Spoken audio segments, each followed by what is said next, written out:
ओम ब्रह्म सत्यम सर्वधार। आज एक प्रसंग कर्म का फल। कर्म का फल सब भोगने पड़ते हैं। कर्म का फल ऐसा है वो छूटता नहीं। आइए सेवन करते हैं एक प्रसंग, उसके बाद एक गुरुदेव की वाणी। एक लड़की थी, वो बड़ी सुंदर थी। शरीर उसका पतला था, रंग गोरा था, मुखड़ा गोल था, बड़ी बड़ी आंखें कटी हुई अमियों जैसी थीं, लंबे लंबे काले काले बाल थे। वो बड़ा मीठा बोलती थी। धीरे धीरे वो बड़ी हो गई। उसके पिता ने कुल के पुरोहित तथा नाई से वर की खोज करने को कहा। उन दोनों ने मिलकर एक वर तलाश किया। न लड़की ने होने वाले दूल्हे को देखा, न दूल्हे ने होने वाली दुल्हन को। दोनों ने एक दूसरे को नहीं देखा। जबकि आज प्रथा ये है कि पहले ही शादी से पहले ही एक दूसरे को देख लिया जाता है। धूमधाम से उनका विवाह हो गया। जब पहली बार लड़की ने पति को देखा तो उसकी बदसूरत शकल को देखकर वो बड़ी दुखी हुई। इसके विपरीत लड़का सुंदर लड़की को देखकर फूला न समाया।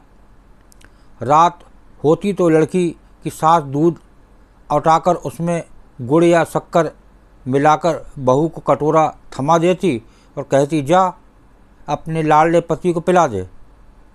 वो कटोरा हाथ में लेकर पति के पास जाती और बिना कुछ बोले चुपचाप खड़ी हो जाती। उसका पति दूध का कटोरा ले लेता और पी जाता। इस तरह कई दिन बीत गए। हर रोज़ ऐसे ही होता। एक दिन उसका पति सोचने लगा, आखिर ये बोलती क्यों नहीं। उसने निश्चय किया कि आज इसे बुलवाए बिना नहीं मानूंगा। जब तक ये कहेगी नहीं तो दूध पी लो, मैं इसके हाथ से कटोरा भी नहीं लूँगा। उस दिन रात को जब वो दूध लेकर उसके पास खड़ी हुई, वो चुपचाप लेटा रहा। उसने कटोरा नहीं थामा। पत्नी भी कटोरे को हाथ में पकड़े खड़ी रही, कुछ बोली नहीं। बेचारी सारी रात खड़ी रही, मगर उसने मुंह नहीं खोला। उस हठीले आदमी ने भी दूध का कटोरा नहीं लिया। सुबह होने को हुई तो पति ने सोचा, इस बेचारी ने मेरे लिए कितना कष्ट सहा है, ये मेरे साथ रहकर प्रसन्न नहीं है, इसे अपने पास रखना इसके साथ घोर अन्याय करना है। इसके बाद वो उसे उसके पियर छोड़ आया। बेचारी वहाँ भी प्रसन्न कैसे रहती। वो मन ही मन कुड़ती। वो घुट घुट कर मरने लगी। उसे कोई बीमारी ना थी। वो बाहर से एकदम ठीक लगती थी। माता पिता को उसके विचित्र रोग की चिंता होने लगी। वे बहुत से वैद्यों और ज्योतिषियों के पास गए, पर किसी की समझ में उसका रोग नहीं आया। अंत में एक बड़े ज्योतिष ने लड़की के रंग रूप और चाल ढाल को देखकर असली बात जान ली। उसने उसके हाथ की रेखाएं देखीं। ज्योतिष ने बताया, बेटी, पिछले जन्म में तूने जैसे कर्म किए थे, तुझे ठीक वैसे ही फल मिल रहा है। इसमें ना तेरा दोष है ना तेरे पति का। तेरे पति ने पिछले जन्म में सफ़ेद मोतियों का दान किया था और तूने ढेर सारे काले उड़द मांगने वालों की झोलियों में डाले थे। सफ़ेद मोतियों के दान के फल से तेरे पति को सुंदर पत्नी मिली है और तुझे उर्दों जैसा बदसूरत आदमी मिला है।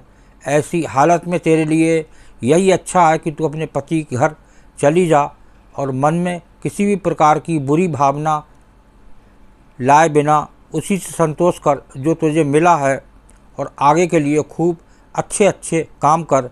उसका फल तुझे अगले जन्म में अवश्य मिलेगा। तो ज्योतिषी की बात उस लड़की की समझ में आ गई और वो खुश होकर अपने पति के पास चली गई। वे लोग आनंद में रहने लगे। तो देखिए, ये जो अभी प्रसंग सुना, तो कर्मों का फल जरूर भोगना पड़ता है। चाहे वो ऋषि मुनि हों, चाहे महापुरुष हों, चाहे वो शरीर रूप में प्रभु श्री राम आए, चाहे वो गुरु आए। बड़े बड़े गुरुओं ने अपने शरीर रूपी जो कर्म के फल थे वो भोगे। इसी पर एक वाणी को श्रवण करते हैं। महात्मा मंगत राम जी की वाणी बहुत ही सुंदर। कर्म गति अपार है,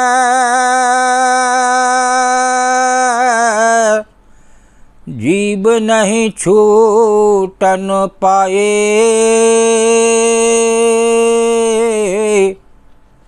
मंगत जैसी कामना, ऐसे रूप समाये।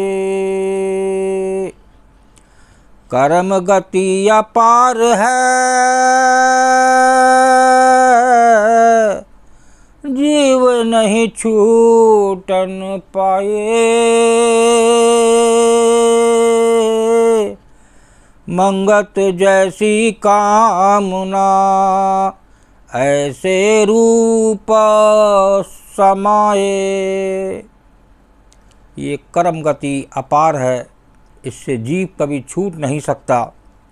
उस कर्म का फल जरूर भोगना पड़ता है। और मंगत जैसी कामना ऐसे रूप समाये। जो अंत में जीव इस संसार से विदा होता है, जो उसके मन में कामना होती है, जो वासना होती है, जो इच्छा होती है, उसको लेके जो जीव इस संसार से विदा होता है, उसको उसी प्रकार आगे उसको प्रभु जीवन देते हैं। और ऐसे ही उसी ध्यान में वो उस संसार से विदा होके चला जाता है और आगे उसे फिर उसी इच्छा के अनुसार अगला शरीर मिलता है। ये है कर्मों का फल। ओम ब्रह्म सत्यम सर्वदा दास की ये कर्मों का फल प्रसंग अच्छा लगा हो तो ज़रूर शेयर करें, ताकि और भी लोग इसका आनंद लें और जानें कर्मों का फल क्या होता है। ओम ब्रह्म सत्यम सर्वदा।